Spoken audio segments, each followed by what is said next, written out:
ஏங்க நேற்று ஒரு கல்யாணத்துக்கு போயிருந்தேன் நான். சரியான கல்யாணம், பெரிய ஆளுங்க கல்யாணம். அங்கே ஜோடினா ஜோடி, அப்படி ஒரு ஜோடி, அழகுன்னு அழகு, வச்ச கண்ணை எடுக்கவே முடியல. விட்டுட்டு வரதுக்கு எனக்கு மனசே இல்லைங்க. அப்புறம் என்னாச்சு? அப்புறம் என்ன, காலை மாட்டிட்டு வந்துட்டேன்.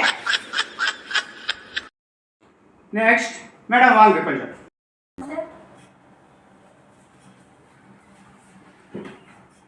ஹஸ்பண்டோட ரிப்போர்ட்டில் வந்துடுச்சு. நல்லா செக் பண்ணி பார்த்தா எந்த பிரச்சனையும் இல்லை அவருக்கு. இப்போதைக்கு அவருக்கு ரொம்ப அவசியம்னு பார்த்தா ஓய்வு தான் வேணும். கொஞ்சம் டேப்லெட்ஸ் எல்லாம் எழுதி தரேன். இது ஆக்சுவலாக தூக்க மாத்திரை தான்.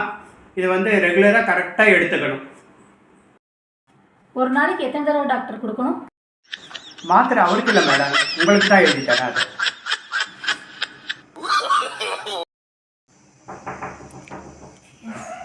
Good morning doctor.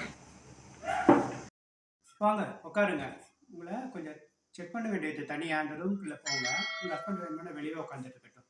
வேணாம் டாக்டர், அவரும் உள்ளே வந்துருக்கட்டும் டாக்டர்.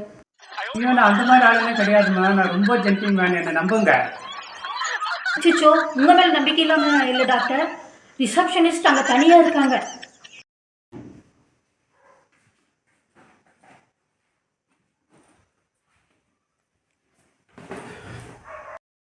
ஏங்க ஆஃபீஸ் வந்து சீக்கிரமாக வந்துட்டு இருக்கீங்க? ஒரு மாதிரியாக வேறு இருக்கீங்க. உடம்பு சரியில்லைங்களா? இன்னைக்கு ஆஃபீஸில் லஞ்ச் முடிச்சுட்டு எப்பவும் போல் தப்படிக்கலான்னு வெளியில் கடையில் போய் தம் வாங்கிட்டு இருந்தேன்னா பின்னாடி ஒரே சவுண்டு பார்த்தா நாங்கள் ஒர்க் பண்ணுற ஆஃபீஸ் அப்படியே இடிஞ்சு விழுந்து போச்சு. உள்ளே எவ்வளோ பேர் செத்துட்டாங்கன்னு தெரியலை.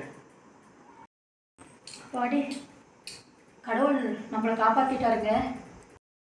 அதில் என்ன விஷயம்னா, அதில் செத்துட்டவங்களை ஃபேமிலிக்கு 20 லட்சம் ரூபாயும் ஒரு அரசாங்க வேலையும் கவர்மெண்ட் அனௌன்ஸ் பண்ணியிருக்காங்க.